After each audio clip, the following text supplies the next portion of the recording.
أعوذ بالله من الشيطان الرجيم.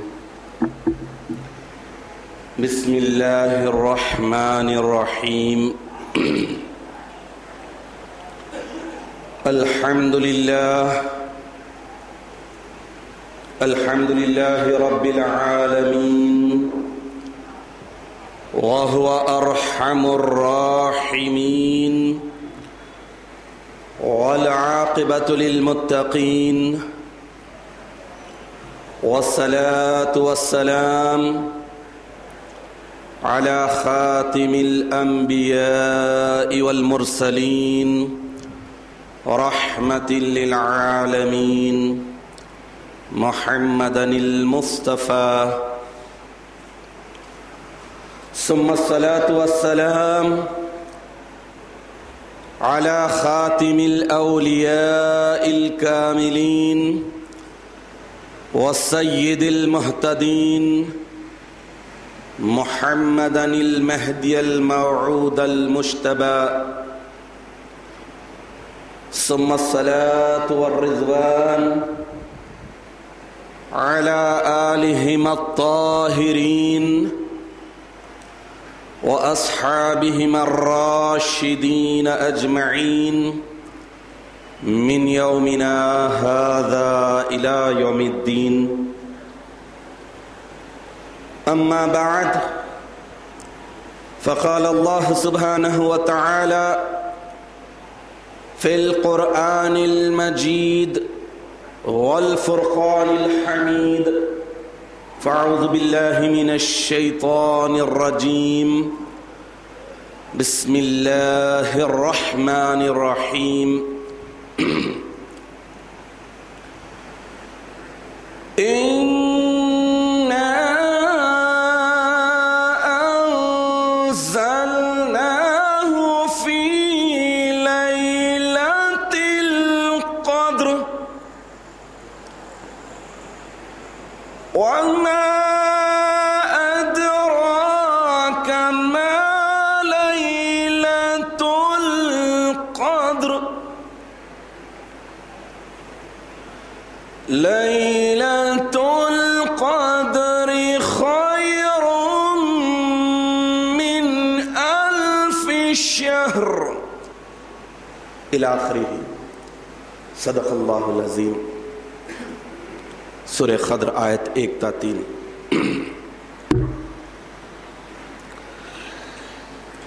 عزیزان محترم،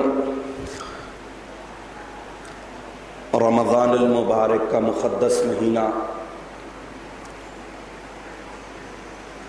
اپنی عظمتوں اور برکتوں کے ساتھ اختتام کی طرف بڑی تیزی کے ساتھ رواں دواں ہیں. اللہ تعالیٰ کے فضل و کرم سے اور اس کی توفیق سے جو بندے اللہ تعالیٰ کی اطاعت، عبادت اور بندگی میں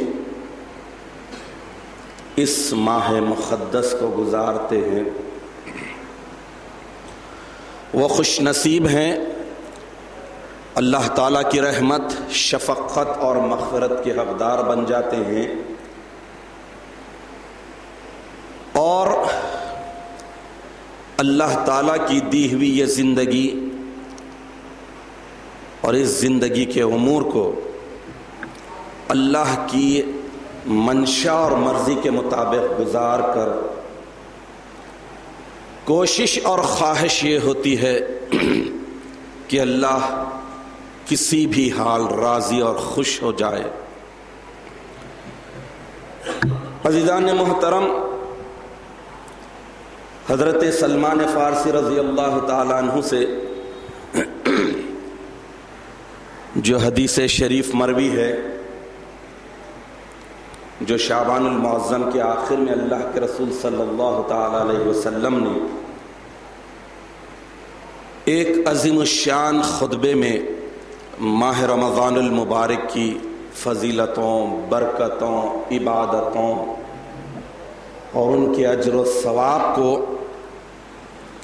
بڑی تفصیل کے ساتھ بیان فرمایا ہے. اس اعتبار سے یہ ماہ مقدس رمضان المبارک تمام مہینوں کا سردار ہے۔ ویسے تو رمضان المبارک کی ابتدا سے لے کر آخر تک اس کا ہر دن، ہر رات، ہر ساعت، ہر لمحہ، ہر گھنٹہ، ہر منٹ، ہر لحظہ متبرک ہے، مقدس ہے اور معمولی سی نیکی پر بہت زیادہ اجر و ثواب دلانے والا ہے۔ لیکن جو رمضان المبارک نقطہ عروج پر پہنچتا ہے،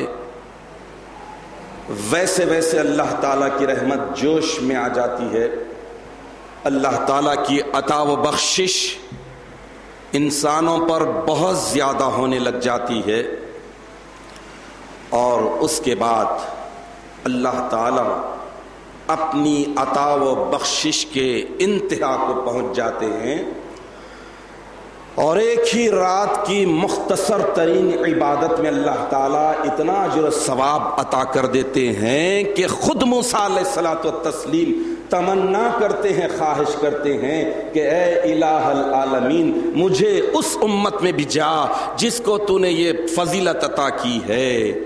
موسیٰ کلیم اللہ، توریت جن پر نازل ہوئی، موسیٰ کلیم اللہ جو اللہ سبحانہ وتعالیٰ سے بے نیاز بات چیت کرتے تھے، کلام اللہ جن کی صفت ہے، وہ تمنا کر رہے ہیں رمضان المبارک کی فضیلتوں برکتوں کو حاصل کرنے کے لیے امت محمدیہ کے ایک ادنا امتی بن جانے کی۔ تو اس اعتبار سے یہ سارے کا سارا مہینہ ہمیں بتا رہا ہے کہ ہم کتنے خوش نصیب ہیں۔ خوش نصیب وہ ہوتے ہیں جو عمل کرتے ہیں، جو رمضان المبارک کے فیوز و برکات کو حاصل کرنے کے لیے اللہ نے اس مختصر مہینے میں جو عبادتیں مومن بندوں پر لاگو کی ہیں، ان عبادتوں کو ان کے حق کے مطابق، آداب کے مطابق، شرائط کے مطابق بجا لانے کی سعادت حاصل کرتے ہیں۔ تو اللہ سبحانہ و تعالی ہر جگہ، ہر عبادت میں، رمضان المبارک کی ہر عبادت میں اللہ تعالی ایمان اور احتساب کی شرط لگاتے ہوئے بتاتے ہیں کہ ایمان اور احتساب کے بعد اگر بندہ وہ کرتا ہے تو اللہ تعالیٰ غفر لہ ما تقدم من ذنبہ وما تأخر، یعنی اس کے اگلے اور پچھلے سارے کے سارے گناہ معاف کر دیے جاتے ہیں، بخش دیے جاتے ہیں۔ حاضرین محترم، جس خطبے کا میں نے ذکر کیا حضرت سلمان فارسی رضی اللہ تعالیٰ عنہ سے مروی، اس میں اللہ کے رسول صلی اللہ تعالیٰ علیہ وسلم ارشاد فرماتے ہیں کہ یا ایھا الناس قد اظلکم شہر عظیم، اے لوگو تم پر ایک بہت بڑا مہینہ سایہ کرنے والا ہے۔ شہر مبارک، وہ ایسا مہینہ ہے جس میں معمولی سی نیکی پر اللہ تعالیٰ بہت برکت دیتے ہیں، اجر و ثواب کو بڑھا چڑھا کر عطا کرتے ہیں۔ فیہ لیلۃ خیر من الف شہر، اس میں ایک رات ایسی ہے جو 1000 مہینوں سے افضل ہے۔ تو حاضرین محترم، رمضان المبارک کا یہ مقدس مہینہ، رمضان المبارک کے چاند نکلتے ہی اپنی رحمتیں، برکتیں، مغفرتیں، عظمتیں کائنات میں ایسے بکھیر دیتا ہے کہ اگرچہ کہ جیسا کہ حج بھی اسلام کا ایک اہم رکن ہے، حج کے موقع پر بھی دنیا بھر سے مسلمان حج بیت اللہ کے لیے جاتے ہیں۔ دنیا بھر میں عید الفطر کے ضمن میں سارے مسلمان پرجوش ہو جاتے ہیں، لیکن آپ دیکھ لیجئے کہ رمضان المبارک کو اللہ تعالیٰ نے جو فضیلت دی ہے وہ اور کسی کو حاصل نہیں ہے۔ وہ بھی فرض ہے لیکن رمضان المبارک کی برکتیں، جب رمضان المبارک کا چاند دکھ جاتا ہے تو عام طور پر رحمت کا نزول شروع ہو جاتا ہے، ہر کس و ناکس۔ رمضان المبارک سے پہلے اگر انسان غافل ہے، نماز کا نہیں، روزے کا نہیں، سچ نہیں بولتا ہے، جھوٹ کا عادی ہے، تو رمضان المبارک کی برکت فضیلت سے وہ ساری برائیوں سے بچ جاتا ہے، ساری اچھائیوں اور خوبیوں کو اختیار کرنے لگ جاتا ہے۔ خود بخود یوں سمجھ لیجئے کہ جب رمضان المبارک کا موسم آتا ہے تو رحمت کی بارش ہو جاتی ہے، تو ہر شخص، ہر بندہ، ہر بندی رحمت کو حاصل کرنے لگ جاتا ہے، اس موسم سے فیضیاب ہونے لگ جاتا ہے۔ حاضرین محترم، جیسا کہ میں نے عرض کیا کہ رمضان المبارک کے ابتدا سے لے کر انتہا تک یہ پورا مہینہ برکتوں والا رحمتوں والا ہے، مغفرت والا ہے۔ اللہ تعالی ہر عبادت میں ایسی جاذبیت رکھے ہیں کہ مومن بندہ رمضان المبارک میں جب کرتا ہے تو اسے روحانی تسکین حاصل ہوتی ہے، روحانی مسرت حاصل ہوتی ہے۔ یہ جتنی عبادتیں اللہ تعالیٰ نے رمضان المبارک میں مومن بندوں پر لگائے ہیں، یہ مومن بندوں ہی کے دنیا اور آخرت کے سدھار کے لیے ہے، دارین کی کامیابی کے لیے ہے۔ ایک مومن بندہ جب اس دنیا کی زندگی کو اللہ تعالیٰ کے احکامات کے مطابق صحیح طور پر گزارتا ہے تو یہاں جب بندہ صحیح ہوتا ہے تو پھر اس کے بعد آخرت میں بھی وہ صحیح ہو جاتا ہے۔ ایک حدیث شریف میں آیا ہے کہ جب رمضان المبارک کا مہینہ مغفرت کا ہے، رحمت کا ہے، تو رمضان المبارک میں اگر کسی بندے کی مغفرت نہیں ہوتی ہے تو پھر رمضان المبارک کے بعد کب مغفرت ہوگی؟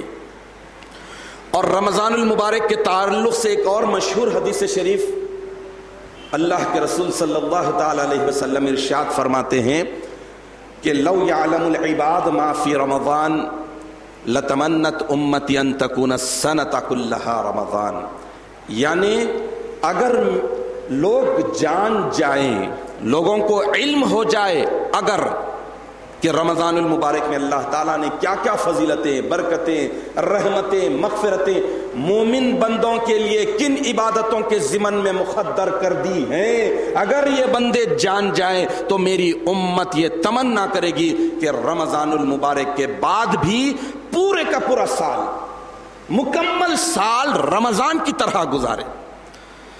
تو اس طرح رمضان المبارک کی ساری عبادتیں اپنے اندر بہت ہی جاذبیت رکھتی ہے، بہت ہی فضیلت رکھتی ہے، عظمت رکھتی ہے ہر عبادت میں۔ لیکن اللہ سبحانہ و تعالیٰ نے جس طرح سارے مہینوں کا سردار رمضان المبارک بنایا ہے، سال کی ساری راتوں میں ساری راتوں کی سردار لیلۃ القدر کو بنایا۔ لیلۃ القدر خیر من الف شہر۔ حاضرین محترم، کسی ایک عبادت، کسی ایک رات کی فضیلت، کسی ایک رات کی عظمت کو ظاہر کرنے کے لیے اللہ تعالیٰ نے پوری ایک سورت نازل کی ہے۔ لیلۃ القدر خیر من الف شہر، 83 سال 4 مہینے 1000 مہینوں کے ہوتے ہیں۔ تو اب اندازہ لگائیے کہ انسان کی زندگی کتنی مختصر، ناپائیدار، اس میں انسان کتنا غافل رہتا ہے۔ عبادتیں اللہ نے لگائی ہیں، بہت ساری لگائی ہیں۔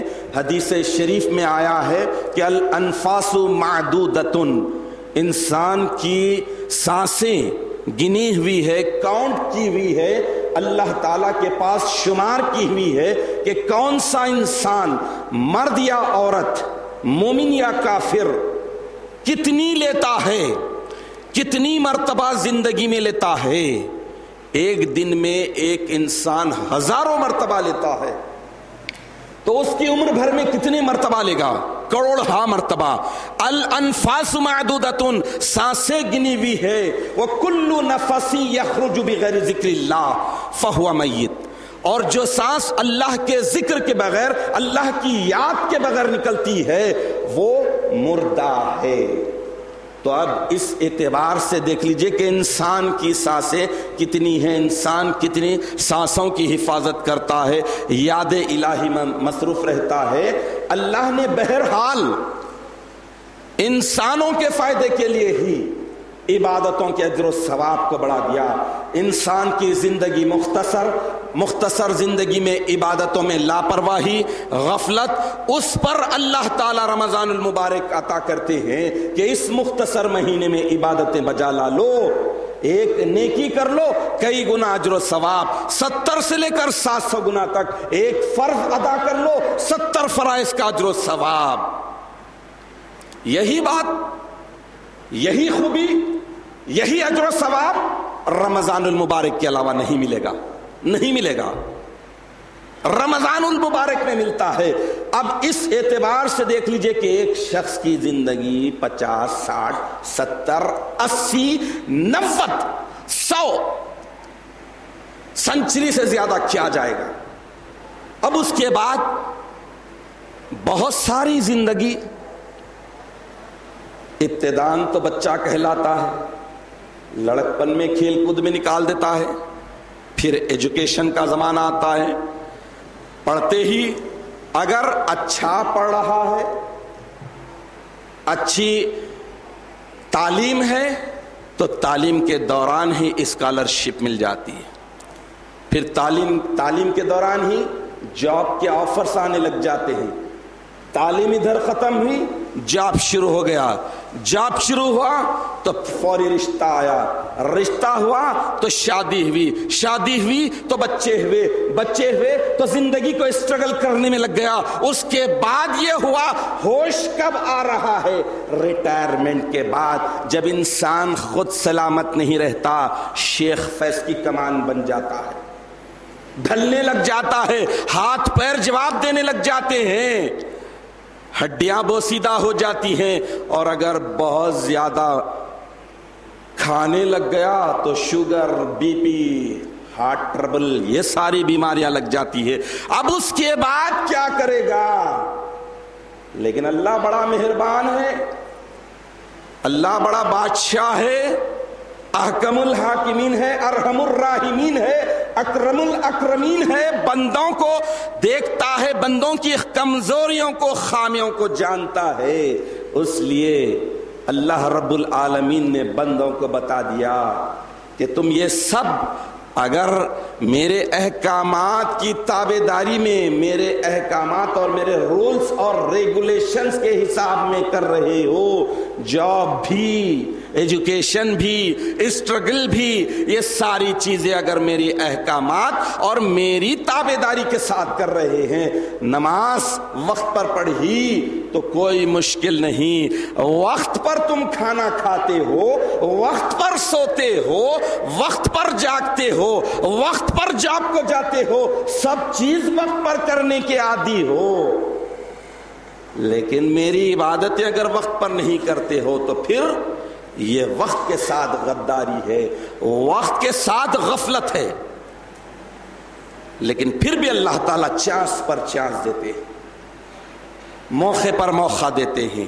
ہر سال رمضان المبارک کا مہینہ آتا ہے، انسان کو بتاتے ہیں کہ دیکھ لو، حساب کر لو، جان لو، من ساما رمضان ایمان و احتسابا، جو کوئی رمضان المبارک کا روزہ ایمان کے ساتھ، یعنی جیسا رکھنا چاہیے آداب اور شرائط کے ساتھ، احتساب کے ساتھ رکھتا ہے، غفر لہ ما تقدم من ذنبہ وما تأخر، تو اس کے اگلے پچھلے گناہ معاف.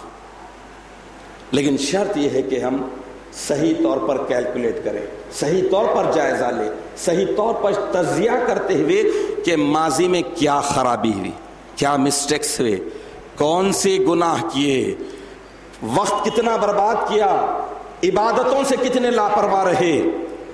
تو رمضان المبارک کا مہینہ بندے کو سال سال پلٹ پلٹ کر آتا ہے، ٹرین کرتا ہے، بتاتا ہے کہ عبادتوں کو یوں بجا لاؤ، عبادت ایسی ہونی چاہیے، بندگی ایسی ہونی چاہیے کہ انسان لاپرواہ نہ رہے۔ بندگی یوں تو ہے انسان کی فطرت، لیکن بندگی یوں تو ہے انسان کی فطرت، لیکن ناز جس پر کرے سجدے وہ جبی پیدا کر۔ سجدے کر لینا کمال کی بات نہیں، نماز پڑھ لینا کمال کی بات نہیں، جس سے ممبر اور محراب لرز جائے وہ سجدے ہونا چاہیے، جس سے در و دیوار کانپ جائے۔ بندے کے لرزے کی وجہ سے، خوف کی وجہ سے، خشیت الہی کی وجہ سے جو اللہ کے دربار میں جب آتا ہے تو در و دیوار گواہ بن جائے، قیامت کے دن وہ کشتی نما ہو جائے۔ تو ایسی عبادت ہونا ہے۔ تو رمضان المبارک کا یہ مقدس مہینہ، اور اس مقدس مہینے کی لیلۃ القدر خیر من الف شہر، یہ سارے راتوں کی سردار ہے، جیسا کہ حدیث شریف میں بھی آیا ہے کہ ان اللہ زین اللیالی بلیلۃ القدر، بے شک اللہ تعالی تمام راتوں کو زینت بخشی ہے، تمام راتوں کو آراستہ و پیراستہ کیا ہے لیلۃ القدر کی وجہ سے۔ تمام راتیں اگر منور ہیں تو لیلۃ القدر کی وجہ سے، تمام راتیں اگر آراستہ اور پیراستہ ہیں تو لیلۃ القدر کی وجہ سے۔ ایک اور حدیث شریف ہے افضل اللیالی لیلۃ القدر، تمام راتوں میں لیلۃ القدر افضل ہے۔ حضرت جابر بن عبداللہ رضی اللہ تعالیٰ عنہ سے حدیث شریف مروی ہے۔ اس سے پہلے یہ بتاتا چلوں کہ جب لیلۃ القدر کی صورت نازل ہوئی، اس کے بعد اللہ کے رسول صلی اللہ تعالیٰ علیہ وسلم کو 27ویں شب بتا دیا گیا۔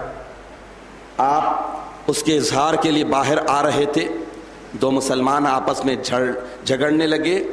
اللہ اپنی مشیت اور حکمت سے اللہ کے رسول صلی اللہ تعالیٰ علیہ وسلم کو اس رات کو بھلا دیا۔ اس کے بعد امت کے لیے آپ نے طاق راتوں میں لیلۃ القدر کو تلاش کرنے کی بات کہی۔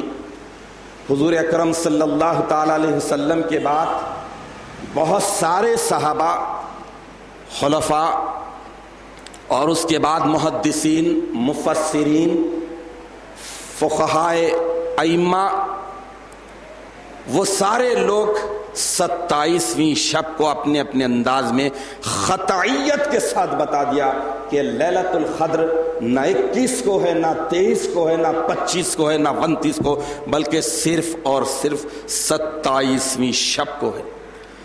حضرت بلال حبشی رضی اللہ تعالیٰ عنہ حضور اکرم صلی اللہ تعالیٰ علیہ وسلم کے وصال مبارک کے 5ویں دن پورے ایقان کے ساتھ کہتے ہیں کہ مجھے اللہ کے رسول صلی اللہ تعالیٰ علیہ وسلم نے بتا دیا تھا کہ 27ویں شب ہی لیلۃ القدر ہے۔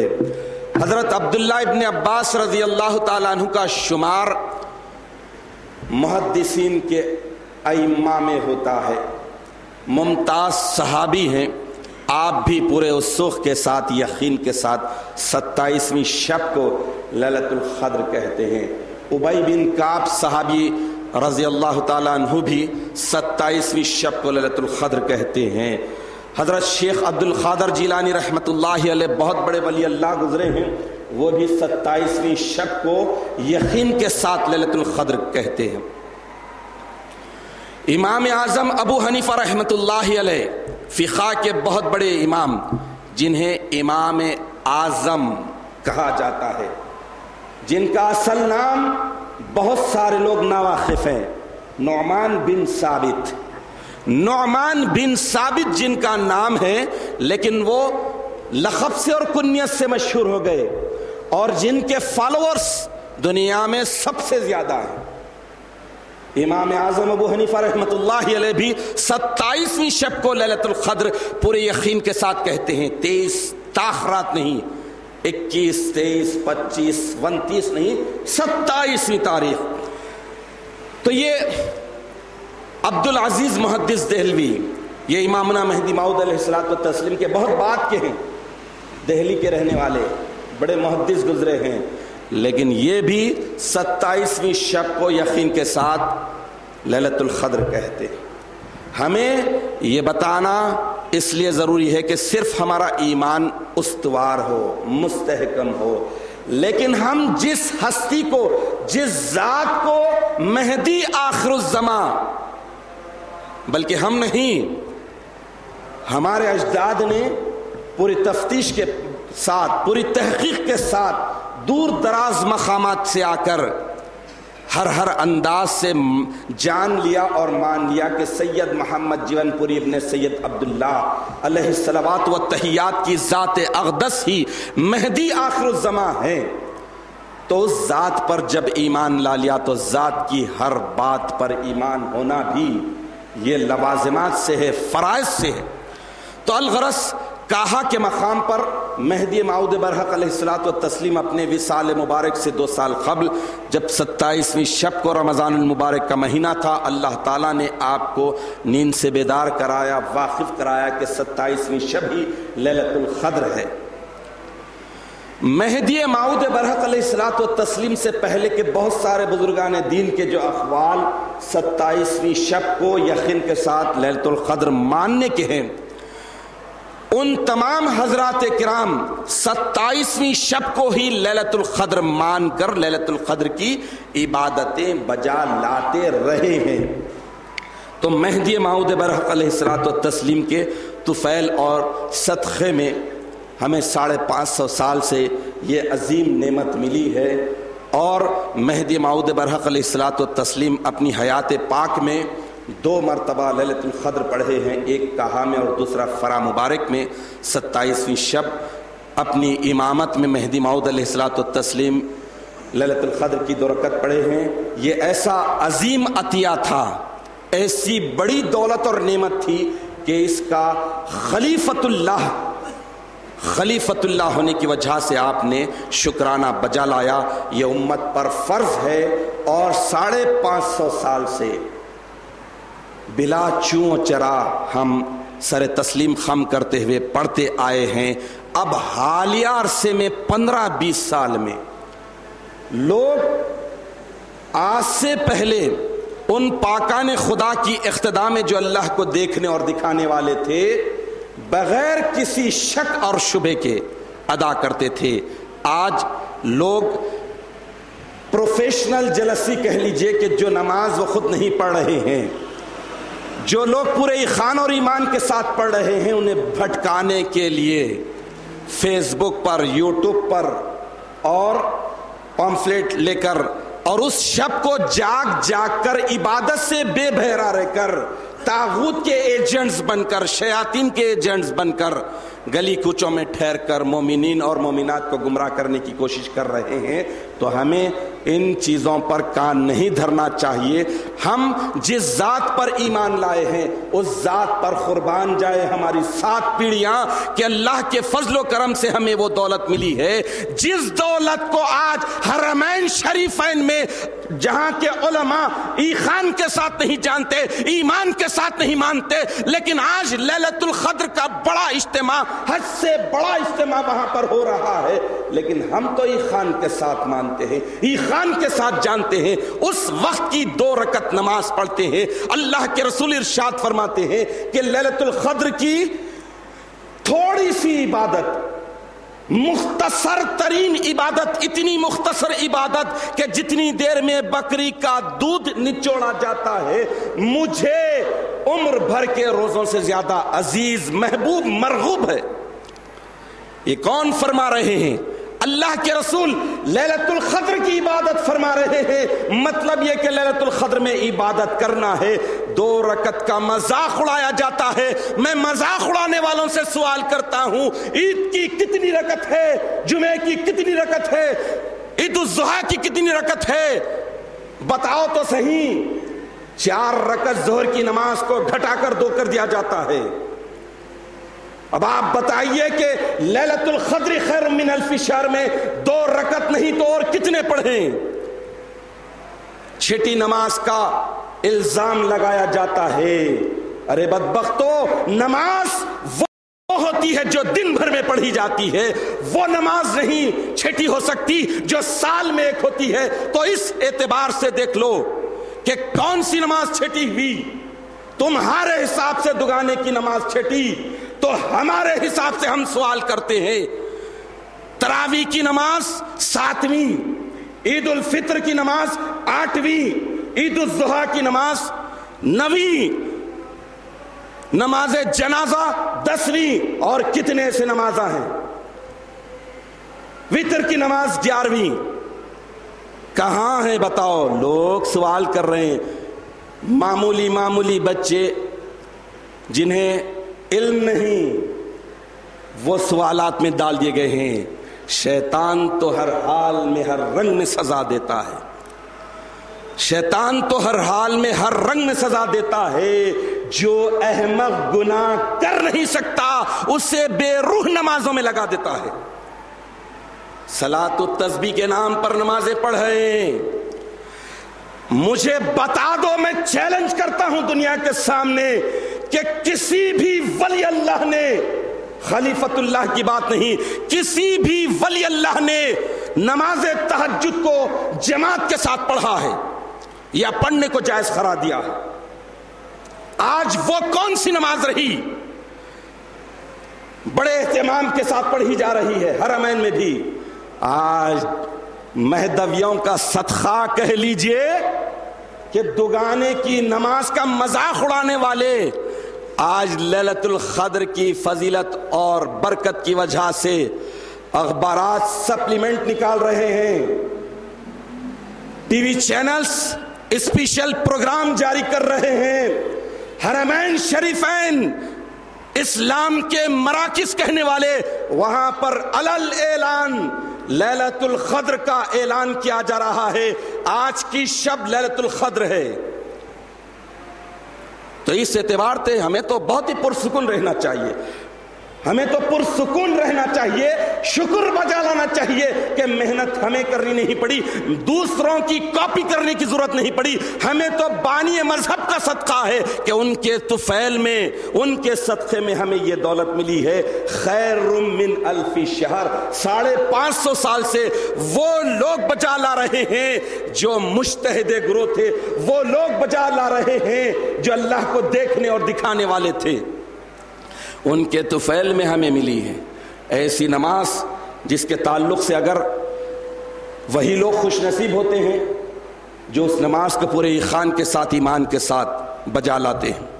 حدیث شریف میں بھی آیا ہے، حضرت جابر بن عبداللہ رضی اللہ تعالیٰ عنہ کی حدیث ہے، اللہ کے رسول صلی اللہ تعالیٰ علیہ وسلم ارشاد فرماتے ہیں کہ من خام لیلۃ القدر ایمانا و احتسابا۔ دیکھیے رمضان المبارک کی جتنی عبادتیں ہیں اس میں یہی کنڈیشن لگائی گئی ہے۔ اللہ کے رسول صلی اللہ تعالی علیہ وسلم نے چھوٹی سے چھوٹی عبادت ہو یا بڑی سے بڑی عبادت، من ساما رمضان، جو کوئی رمضان کا روزہ رکھا، ایمان و احتسابا، ایمان اور احتساب کی شرط کے ساتھ، ویسے ہی اللہ کے رسول ارشاد فرمانے کے من خام لیلۃ القدر، جو کوئی لیلۃ القدر میں قیام کیا، عبادت کی، ایمان و احتسابا، ایمان اور احتساب کے ساتھ، عبادت کے اجر و ثواب کو دینے والا اللہ، گھٹانے بڑھانے کا انسان کو کوئی اختیار نہیں۔ جو کوئی لیلۃ القدر میں ایمان اور احتساب کے ساتھ کھڑے گا، عبادت کرے گا، غفر لہ ما تقدم من ذنبہ وما تاخر، تو اللہ تعالیٰ اسے اس کے اگلے پچھلے تمام گناہوں کو بخش دیتے ہیں، معاف کر دیتے ہیں۔ تو اس اعتبار سے شیاطین یا شیاطین کے چیلوں کی باتوں پر کان نہیں دھرنا چاہیے۔ اب وہ شب 3 دن کے بعد آنے والی ہے، پورا اہتمام کرنا چاہیے۔ میں پوچھتا ہوں کہ کیا عید الفطر پڑھنے والے نیند سے اٹھ کر صرف وضو کر کر چلے جاتے ہیں؟ اہتمام نہیں کرتے، نیا لباس نہیں پہنتے، عطر نہیں لگاتے، خوشبو نہیں لگاتے اور غسل نہیں کرتے؟ مذاق اڑایا جاتا ہے یقیناً غروب آفتاب سے لے کر ہی حتی مطلع الفجر، سورج نکلنے تک ملائکہ اور روح الامین رحمت بکھیرتے ہیں. ہمیں ٹائم ویسٹ نہیں کرنی چاہیے، ٹائم کو سیو کرنا چاہیے، اہتمام کرنا چاہیے، اپنے کاروبار کو بند کر دینا چاہیے. آپس میں میسیجز کیجئے، فیس بک پر میسیجز کیجئے کہ اپنے اپنے کاروبار کو پورے اہتمام کے ساتھ بند کر کے دنیا کو جتائیں، بتائیں کہ ہم مہدوی اس شب کے کتنا اہتمام کرتے ہیں، وقت کو کتنا بچاتے ہیں. یقیناً بازاروں میں پھرنا برا ہے، یقیناً عبادت کے خلاف کوئی کام کرنا برا ہے. اس شب کا ایک ایک لمحہ بڑا قیمتی ہے، خیر من الف شہر ہے. اس رات میں نہانا بھی عبادت ہے، عطر لگانا بھی عبادت ہے، ذکر اللہ کرنا چاہیے، رو رو کر گڑ گڑا کر خدا کو منانا چاہیے. اور اتنا بہترین وقت ہے اللہ تعالیٰ کو منانے کا کہ حدیث شریف میں آیا ہے کہ اگر انسان آنسوؤں سے رو نہیں سکتا تو کم سے کم رونے والوں کی صورت بنا لے، تب بھی اللہ تعالیٰ مہربان ہو جاتا. تو اس رات کی اہمیت اور فضیلت کو دیکھتے ہوئے اپنے آپ کو، اپنے گھر والوں کو، سب کو جتائیں، جگائیں، بتائیں کہ ایک ایک لمحہ. حدیث شریف میں یہاں تک بھی آیا ہے کہ لیلۃ القدر میں سونا بھی عبادت ہے. اگر آدمی اللہ کے ذکر کو جاری رکھتے ہوئے سویا ہے تو اس کی مشنری آن ہے، اس کی مشنری آن ہے، ذکر اللہ جاری رہے گا. اگر یوں ہی سو گیا تو غفلت کی نیند ہے. لیکن ذکر اللہ کے ساتھ تھوڑی دیر اگر آدمی کمر سیدھی کرنا چاہتا ہے تو وہ سونا بھی عبادت میں آ جاتا ہے. لیکن حتی المقدور کوشش کیجئے اپنے آپ کو، اپنے گھر والوں کو. نئے لباس پہننا ضروری اس لیے ہے کہ روح الامین آتے ہیں، مصافحہ کرتے ہیں، ملائکہ آتے ہیں، اللہ رب العالمین آسمان دنیا پر آتے ہیں، بندوں کو دیکھتے ہیں. خیر من الف شہر ہے، اتنا بڑا موقع ہے زندگی کا، پتہ نہیں اگلی زندگی میں پھر یہ رمضان المبارک ملے اور رمضان المبارک کی عظیم الشان رات ملے. تو ایسی رات کے تعلق سے حضرت ابن ماجہ میں حضرت انس بن مالک رضی اللہ تعالیٰ عنہ سے ایک حدیث شریف مروی ہے. اللہ کے رسول صلی اللہ تعالیٰ علیہ وسلم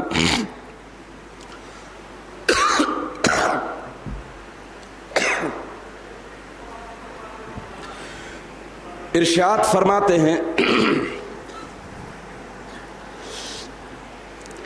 کہ دیکھو تمہارا یہ مہینہ تمہارے پاس آ گیا ہے اور اس میں ایک ایسی رات ہے جو 1000 مہینوں سے افضل ہے. اور جو کوئی من حرمہا، جو کوئی اس لیلۃ القدر کی فضیلت، برکت، رحمت، عظمت اس سے محروم رہا، حرمہا محروم رہا، فقد حرم الخیر کلہا، تو وہ ساری کی ساری بھلائی سے محروم رہا. یہ میں نہیں، اللہ کے رسول ارشاد فرما رہے ہیں. ابن ماجہ میں انس بن مالک رضی اللہ تعالیٰ عنہ سے مروی ہے، لیلۃ القدر میں جو محروم رہا، فقد تحقیق کے وہ ساری کی ساری بھلائی سے محروم رہا. ولا یحرم خیرہا الا محروم، اور اس کی بھلائی سے، لیلۃ القدر کی بھلائی سے وہی محروم رہتا ہے جو حقیقت میں محروم ہے، بدنصیب ہے. تو اللہ کے رسول صلی اللہ تعالیٰ علیہ وسلم اس طرح فرما رہے ہیں. تو ہمیں محرومیت سے بچنا چاہیے اور ایک ایک لمحے کو بچانا چاہیے. جو کام ہے وقت سے پہلے کر لیجئے، 27ویں شب لگنے سے پہلے ہی کر لیجئے. نماز مغرب کے ساتھ ہی سجدہ ریز ہو کر، گڑ گڑا کر، آنسو بہا بہا کر اللہ تعالیٰ کو منا لیجئے کہ ہمارا کوئی بھی لمحہ، لحظہ ضائع ہونے سے بچ جائے. یقیناً ایماناً رات کے 2 بجے لیلۃ القدر خیر من الف شہر کی جو 2 رکعت فرض مطابق المہدی الموعود پڑھی جاتی ہے، اس کی عظمت کے تعلق سے تو کیا کہنے.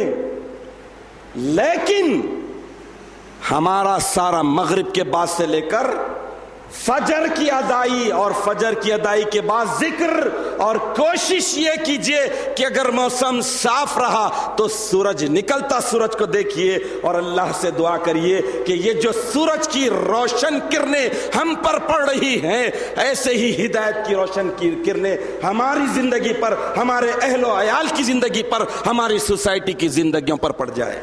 یہ دعا کریں، کیونکہ زندگی میں سونا تو بہت ہے، انسان سوتا ہے، لیکن آپ دیکھ لیجئے جب کوئی بڑی مہم ہوتی ہے، جب کوئی بڑی بات ہوتی ہے تو انسان جاگتا ہے.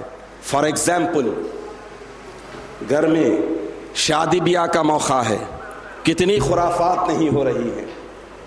وہ صبح کی شادیاں برخاست ہی ہو گئی 40-50 سال قبل، اب شام میں ہو رہی ہے.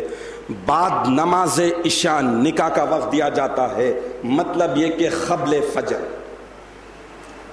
لمٹ مقرر نہیں کی گئی.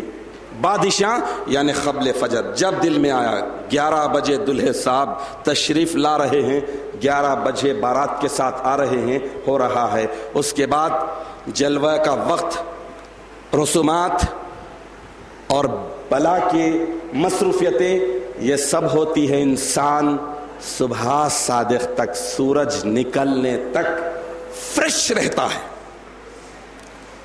آپ دیکھ لیجئے، یہ ایک گھر کی بات نہیں رہی، گھر گھر کی بات ہوئی. وقت کتنا برباد ہو رہا ہے. لیکن آپ اگر یہ ریئلائز کر لیں کہ لیلۃ القدر خیر من الف شہر کی کتنی فضیلت ہے، ایک ایک لمحے کی کتنی فضیلت ہے. حضرت جبرائیل امین علیہ الصلوۃ والتسلیم آتے ہیں، مصافحہ کرتے ہیں. جو مومن بندہ سجدے میں جاتا ہے، اللہ سے دعا مانگتا ہے، رونٹے کھڑے ہوتے ہیں، آنسو جھلکتے ہیں، تو سمجھ لیجئے کہ جبرائیل امین علیہ السلام اس سے مصافحہ کر لیے. اب ایسی صورت میں اگر سوتے ہیں، خرافات میں رہتے ہیں، برائیوں میں رہتے ہیں، تو پھر کیا ہوگا؟ وقت تو چلا جائے گا. گیا وقت پھر ہاتھ آتا نہیں. جو وقت گیا پھر ہاتھ آتا نہیں. اب آپ بتائیے، کل گزرا ہوا کل پھر نہیں آئے گا. اس لیے ہر دن آتا ہے. جب نیا دن پیدا ہوتا ہے، آسمان دنیا پر وہ آتا ہے، ندا لگاتا ہے، پکارتا ہے لوگوں سے کہ دیکھو بندو، میں اللہ کی نئی مخلوق ہوں، آج ہی پیدا کیا گیا ہوں. مجھ میں تم جو خیر کے کام ہیں، بھلائی کے کام ہیں، وہ مجھ میں کر لو، پھر میں آنے والا نہیں ہوں. اور جو برائی کے کام ہیں اس سے اپنے ہاتھ کھینچ لو، روک لو، کل کے دن تم پچھتانا نہیں.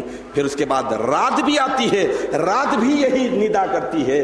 تو اس طرح آپ دیکھ لیجئے، زندگی ہماری بڑھ نہیں رہی ہے، زندگی بڑھ نہیں رہی ہے، گھٹ رہی ہے. لوگ خوش فہمی میں برتھ ڈے منا لیتے ہیں، اینیورسریز منا لیتے ہیں، خوش فہمیوں میں مبتلا ہیں، لیکن یہ نہیں دیکھ رہے ہیں کہ وہ ڈیڈ ڈے کی طرف جا رہے ہیں. پتہ نہیں کب سوئچ آن آف ہو جائے، ان کی باڈی ایک ٹھنڈے شعلے کی طرح ہو جائے اور اس کے بعد ان کا ڈیتھ سرٹیفکیٹ نکل جائے. اس لیے ہمارے ہر نماز کو آخری نماز، ہر گھونٹ کو آخری گھونٹ، ہر لقمے کو، ہر کھانے کو آخری کھانا سمجھ کر کھائے، ہر سانس کو آخری سانس سمجھ کر لے اور سانسوں کی حفاظت کرے. تو الغرض لیلۃ القدر خیر من الف شہر کی یہ عظیم الشان رات بے مانگے بغیر مشقت کے 550 سال سے اللہ سبحانہ و تعالیٰ قوم مہدویہ کو یہ شرف، یہ عزت، یہ فضیلت عطا کی ہے کہ پورے ایمان اور ایقان کے ساتھ ادا کر رہا ہے. اپنے اپنے مرشدین کے پاس پورے ایقان اور ایمان کے ساتھ ادا کیجئے. اور اس اہمیت اور فضیلت والی رات میں کوئی بھی کام ایسا نہ ہونے پائے کہ جس کی وجہ سے برائی بھی 1000 مہینوں تک لکھی جائے، کوئی بھی غلط کام 1000 مہینوں کے برابر ہو جائے، جہاں نیکی، بھلائی، اچھائی 1000 مہینوں کے برابر ہوتی ہے، عبادت 1000 مہینوں کے برابر ہوتی ہے، ویسے ہی برائی بھی کہیں ایسا نہ ہو جائے۔ اس لیے اس رات میں حتی المقدور کوشش کیجئے کہ ہر چیز کی زکوٰۃ نکال لیجئے، وقت کی بھی زکوٰۃ نکال لیجئے، جسم کی بھی زکوٰۃ نکال لیجئے، روح کی بھی زکوٰۃ نکال لیجئے، اخلاق کی بھی زکوٰۃ نکال لیجئے، مال و دولت کی بھی زکوٰۃ نکال لیجئے، چونکہ ہر زکوٰۃ کا اجر و ثواب 1000 مہینوں سے افضل ملنے والا ہے، 83 سال 4 مہینوں کے برابر ملنے والا ہے۔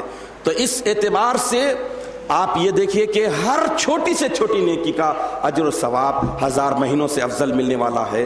تو اپنے آپ کو بھی، اپنے گھر والوں کو بھی خرافات سے بچائیے، جیسا کہ میں نے عرض کیا کہ اہتمام کے ساتھ منظم انداز میں میسیجز کیجیے اور لوگوں کو بتائیے کہ بھائی اس شب میں کوئی بھی کام اللہ تعالیٰ، اللہ کے رسول اور اللہ کے خلیفے کے تعلیمات کے خلاف نہ ہونے پائے۔ اپنے آپ کو زیادہ سے زیادہ عبادتوں میں رکھیں، نہائیں، دھوئیں، غسل کریں، کپڑے صاف ستھرے نئے پہنیں اور عطر لگائیں، عبادت کریں، مسجدوں کو آباد کریں، وقت پر نہیں وقت سے بہت پہلے آئیں اور تلاوت قرآن معنوں کے ساتھ پڑھیں، سمجھ کر پڑھیں اور موت کو یاد کریں کہ یہ دوگانہ شاید میری زندگی کا آخری ہے۔ 2 چیزیں ایسی ہوتی ہیں جو انسان کے دل کے زنگ کو دھو دینے والی، دور کرنے والی ہوتی ہے، ایک قرآن کو سمجھ کر پڑھنا اور دوسرا موت کو کثرت سے یاد کرنا۔ تو ہر انسان یہ سمجھے کہ یہ دوگانہ آخری ہے، اس دوگانے میں جتنی بھی دولت لوٹنی ہے، اللہ کی رحمت اور مغفرت لوٹنی ہے، پلو پسارتے جائیں، روتے جائیں، گھگاتے جائیں، بھیک مانگتے جائیں۔ اور آپ دیکھ لیجئے کہ دوگانے کے 2 رکعت کے بعد جو دعائیں کی جاتی ہے اتنی پیاری ہے، اتنی پیاری ہے کہ وہاں پر اللہ کے جہ و جلال، عظمت و کمال کو ظاہر کرنے والی ہے، اور بندے کی ان کے ساری نیستی، دنیا کی بے ثباتی، دنیا کی حقارت، یہ ساری چیزوں کو بتا رہے ہیں، مغفرت کر رہے ہیں، اپنی عبادتوں کو حقیر جان کر اللہ سے دعا کر رہے ہیں کہ ہماری عبادتیں تو بے وقت ہیں، ہم خطا کار ہیں، گناہ گار ہیں، ہمیں بخش دے۔ تو ایسی پیاری دعائیں ہیں، اسے سمجھنے کی کوشش کیجیے، اور جب مرشد دعا کرتے ہیں تو دل کی گہرائیوں کے ساتھ آمین کہیے، کیونکہ آمین کہنے والوں میں جبرائیل امین بھی ہوتے ہیں، ملائکہ بھی ہوتے ہیں، آپ کو ہم کو سمجھ میں نہیں آتے، نظر نہیں آتے، چونکہ وہ نورانی مخلوق ہے۔ تو الغرض لیلۃ القدر خیر من الف شہر کی عظمت اور فضیلت کے پیش نظر اس رات میں جتنی عبادت کا اہتمام کرے کم ہے، سونا نہیں چاہیے، فریش رہنا چاہیے، اور عبادت میں پوری دل جمعی کے ساتھ، شوق اور محبت کے ساتھ مسجدوں کا رخ کیجیے، قبل از وقت جائیے، اور خاص طور پر لیڈیز کو بھی، اپنے گھر کے خواتین کو بھی بچائیے کہ بازاروں میں پھرنے کی رات قطعی طور پر نہیں، جو کام ہے قبل از وقت اس رات کے شروع ہونے سے پہلے ہی کر لیں۔ ہم اللہ تعالیٰ سے دعا کرتے ہیں کہ الہ العالمین سیدنا